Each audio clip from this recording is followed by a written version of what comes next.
ሰላም እንዴት አላችሁ? የኢትዮ ታይምስ ቤተሰቦቻችን ለሰዓቱ የተመረጡ አዳዲስ መረጃዎችን ይዘንላችሁ ቀርበናል። ከመረጃዎቻችን መካከልም ጦርነቱ ወደ ኢትዮጵያ እየተስፋፋ ነው የሚል አስደንጋጭ መረጃ ተሰምቷል። አስከፊው የሱዳን የእርስ በርስ ጦርነት ወደ ኢትዮጵያ እየተስፋፋ መሆኑን የተባበሩት መንግስታት ድርጅት በዛሬው ዕለት አስጠንቅቋል። የስደተኞች ጉዳይ ከፍተኛ ኮሚሽን በጋምቤላ ክልል የተጠለሉ ስደተኞች ላይ በማነጣጠር በማህበራዊ ሚዲያ የሚሰራጩ የተሳሳቱ መረጃዎችን በእጅጉ እንዳሳሰቡት ገልጿል።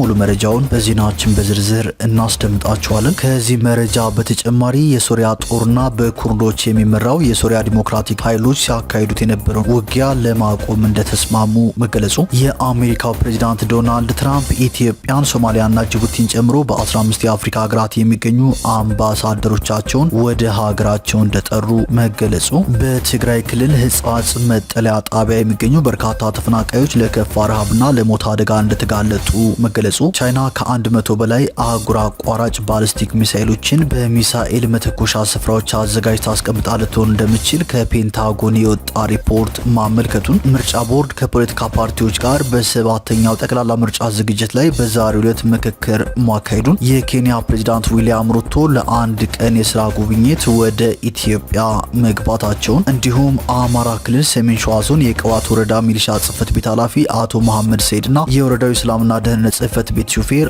አቶ አስቻለው ዞዴ በታጣቂዎች እንደተገደሉ መገለጹና ሌሎችን በዝርዝር የምንመለከታቸው መረጃዎች ይዘንላችሁ ቀርበናል። ዝርዝር መረጃችንን ለማድመጥ ቻናላችንን ሰብስክራይብ በማድረግ የደወል ምልክቷን በመጫንና መረጃውን ለብዙዎች እንዲዳረስ ላይክ በማድረግ እስከ መጨረሻው አብራችሁን ቆዩ። ደስ አላችሁ። የመጀመሪያ ዙር የማስታወቂያ ዋጋ ከ30% ቅናሽ ጋር በመሃል ፒያሳ አራዳና ወዳጅነት ፓርክ ፊት ለፊት ለሽያጭ ክፍት ሆነ። ከ15 ዓመት በላይ በዘርፉ ትልቅ ልምድ ያካበተው ሜሪት ፕሮፐርቲስ ቀድመው ለሚመዘገቡ ሰዎች ብቻ በተደረገ 30% ቅናሽ ባለ 1 መኝታ 10% ቅድመ ክፍያ 500 ሺህ ብር፣ ባለ 2 መኝታ በ10% ቅድመ ክፍያ 840 ሺህ ብር፣ ባለ 3 መኝታ 10% ቅድመ ክፍያ በ1.207 ሺህ ብር ከ40% የባንክ ብድር ጋር ማግኘት ይችላሉ። ምን ይሄ ብቻ! በልዩነት ለ20 ደንበኞቻችን ታላቅ ቅናሽ እና ለቤተሰብ አሊያም በቡድን ሆነው ለሚገዙ ደንበኞቻችን ልዩ የቤተሰብ ቅናሽ አቅርበናል። ፈጥነው ይመዝገቡ፣ ከባለ 20ዎቹ አንዱ ይሁኑ። ታዲያ ምን ይጠብቃሉ? አሁን ከታች ባለው ስልክ ይደውሉልን። ሜሪት ፕሮፐርቲስ።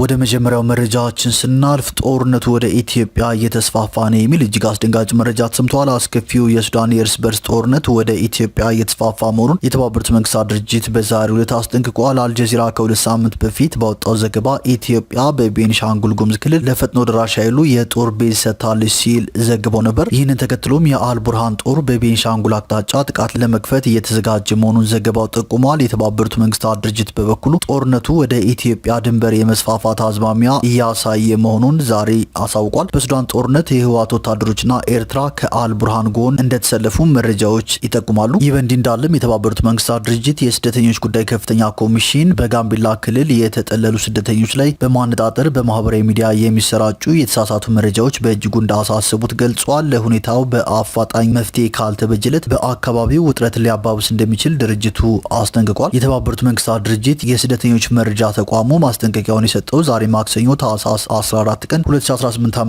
ባወጣው መግለጫ ነው። ድርጅቱ በዚሁ መግለጫው ስደተኞች ወደ ኢትዮጵያ የመጡት በሀገራቸው ከሚደርስባቸው ጥቃት ደህንነትንና ጥበቃን ለማግኘት እንደሆነ አስታውሷል። የጥገኝነት ሲቪልና ሰብአዊ ባህሪያት ለድርድር የማይቀርብ መርህ መሆኑን በመግለጫው አጽንኦት የሰጠው ድርጅቱ በትጥቅ እንቅስቃሴ ውስጥ ሲሳተፍ የተገኘ ማንኛውም ግለሰብ በሀገሩ ሕግ መሰረት ተጠያቂ እንደሚሆን አመልክቷል። ከሰሞኑ በማህበራዊ ሚዲያ የተሰራጩ መረጃዎች ከደቡብ ሱዳን ተፈናቅለው በጋምቤላ ክልል ተጠልለው የሚገኙ ስደተኞች በክልሉ ሰሞኑ በተቀሰቀሰው ግጭት ውስጥ ተሳትፎ እንዳላቸው ወንጅለው ነበር። የተባበሩት መንግስታት ድርጅት የስደተኞች ጉዳይ ከፍተኛ ኮሚሽን በዛሬው መግለጫውም ስደተኞች ላይ ያነጣጠሩ የተሳሳቱ መረጃዎች መሰራጨታቸውን ቢገልጽም ስለ መረጃዎቹ ምንነት እስካሁን ድረስ በግልጽ ያለው ነገር እንደሌለም ተገልጿል።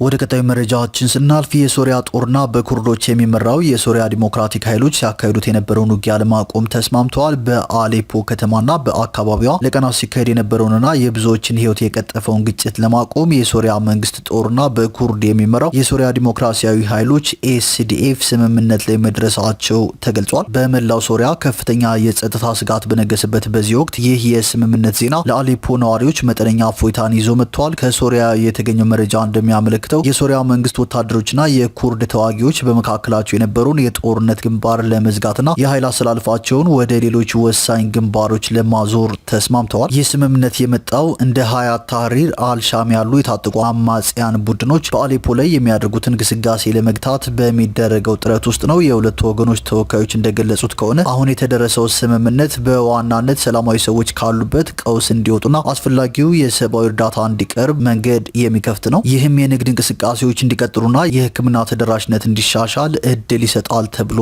ይታመናል። ከዚህም ባሻገር ይህ እርቅ በከተማዋ ሰሜናዊ ክፍል ያሉ ስትራቴጂካዊ ቦታዎች በአማጽያን እጅ እንዳይወድቁ በጋራ ለመከላከል የሚያስችል ወታደራዊ ቅንጅትንም ያካትታል። የስምምነቱ ዘላቂነት አሁንም በብዙዎች ዘንድ ጥርጣሬ ላይ የወደቀ ቢሆንም ለጊዜው ግን የተኩስ ድምጽ መቆሙ ትልቅ ድል ተደርጎ ተወስዷል።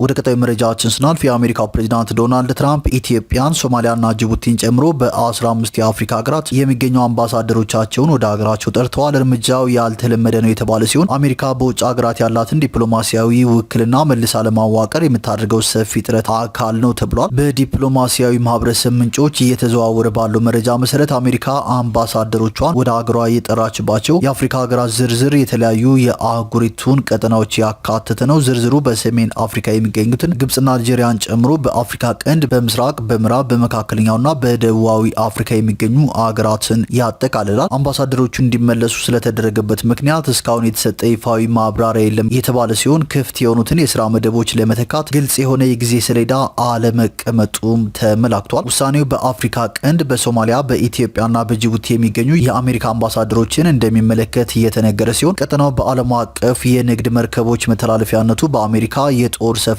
መገኘትና በጸረ ሽብር ተግባራት ቅድሚያ የሚሰጠው በመሆኑ ለዋሽንግተን ስልታዊ ፋይዳ ያለው አካባቢ መሆኑ ተጠቁሟል። በሰሜን አፍሪካ ደግሞ ግብጽና አልጄሪያ በዝርዝሩ ውስጥ ከተካተቱ ሀገራት መካከል ይገኙበታል። በሁለቱም ሀገራት በጸጥታና በኢነርጂ ጉዳዮች ላይ ለአሜሪካ ቁልፍ ቀጠናዊ አጋሮች እንደሆኑም ይታሰባል። ወደ ቀጣዩ መረጃችን ስናልፍ በትግራይ ህጻጽ መጠለያ ጣቢያ የሚገኙ በርካታ ተፈናቃዮች ለከፋ ረሃብና ለሞት አደጋ መጋለጣቸው ተገልጿል። በትግራይ ክልል ህጻጽ መጠለያ ጣቢያ በሚገኙ በርካታ ተፈናቃዮች የተባባሰ በመጣ የረሃብ ቀውስ ውስጥ እንደሚገኙ ተገልጿል። በከፋ የምግብ እጥረትና በውስን የህክምና አገልግሎት ምክንያት ተደጋጋሚ ሞት እየተመዘገበ መሆኑንና በርካታ ሰዎች በአስከፊ ሁኔታ ላይ እንደሚገኙ ዘገባዎች አመላክተዋል። በክልሉ መገናኛ ብዙሃን ባወጡት ዘገባ መሰረት ከሐምሌ 2017 ዓ.ም ጀምሮ በምግብ እጥረት ምክንያት ቢያንስ 50 ተፈናቃዮች ህይወታቸው አልፏል። ወደ 1700 የሚጠጉ ሰዎች ደግሞ ለተመሳሳይ አደጋ ተጋልጠዋል። አረጋውያን፣ ሴቶችና ህጻናት ዋነኛ ተጎጂዎች ሲሆኑ ነዋሪዎች ለቀናት የሚበሉት በማጣታቸው ምክንያት ተዳክመው እንደሚወድቁም ተገልጿል።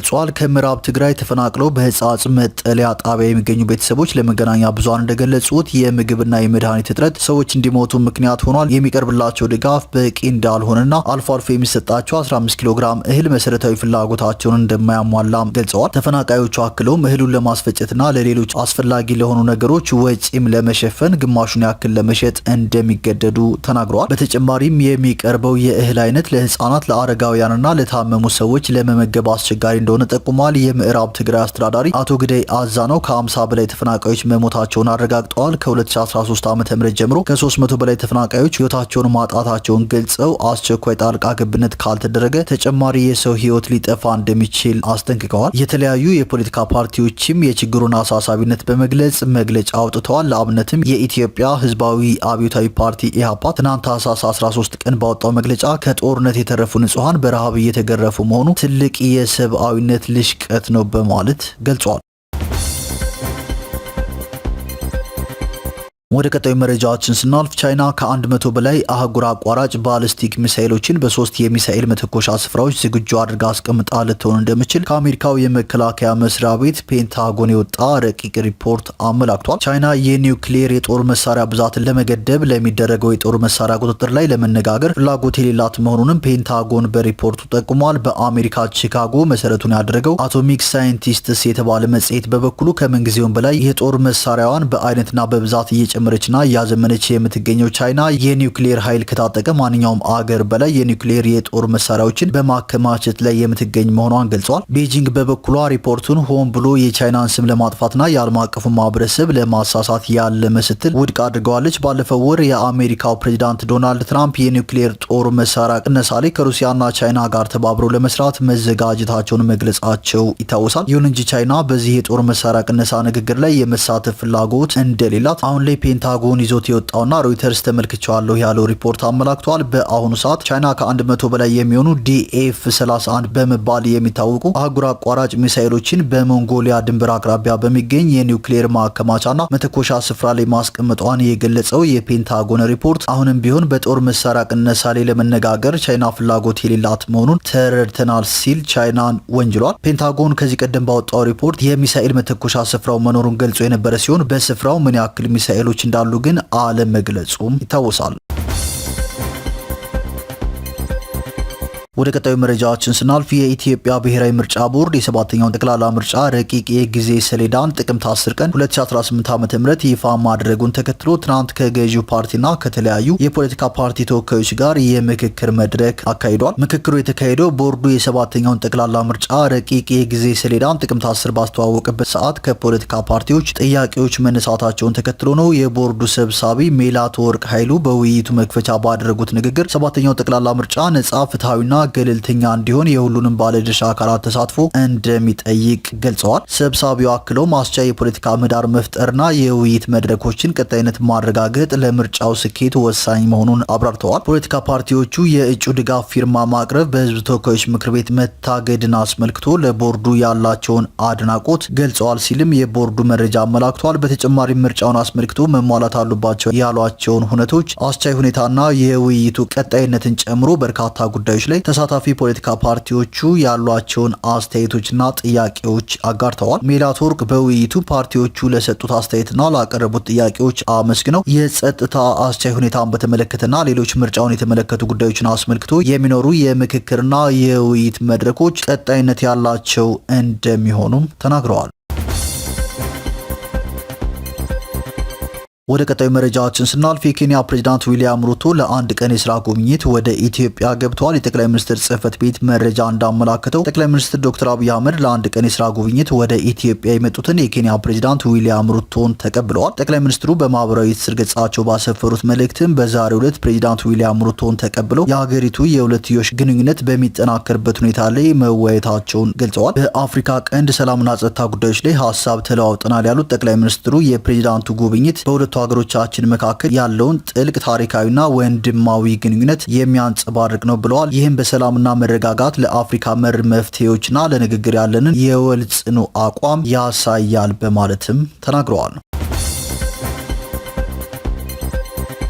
ወደ መጨረሻው መረጃችን ስናልፍ በአማራ ክልል ቀወት በአመራሮች ላይ ግድያ መፈጸሙ ታውቋል። በአማራ ክልል ሰሜን ሸዋ ዞን የቀወት ወረዳ ሚሊሻ ጽህፈት ቤት ኃላፊ አቶ መሐመድ ሰይድና የወረዳው የሰላምና ደህንነት ጽህፈት ቤት ሾፌር አቶ አስቻለው ዘውዴ ትናንት ሰኞ በታጣቂዎች መገደላቸው ተሰምተዋል። ወረዳው እንዳስታወቀው ሁለቱ ሰዎች የተገደሉት በህግ ማስከበር ስራ ላይ ሆነው በነበረበት ሰዓት እንደሆነም የወረዳው ኮሚኒኬሽን አሳውቋል።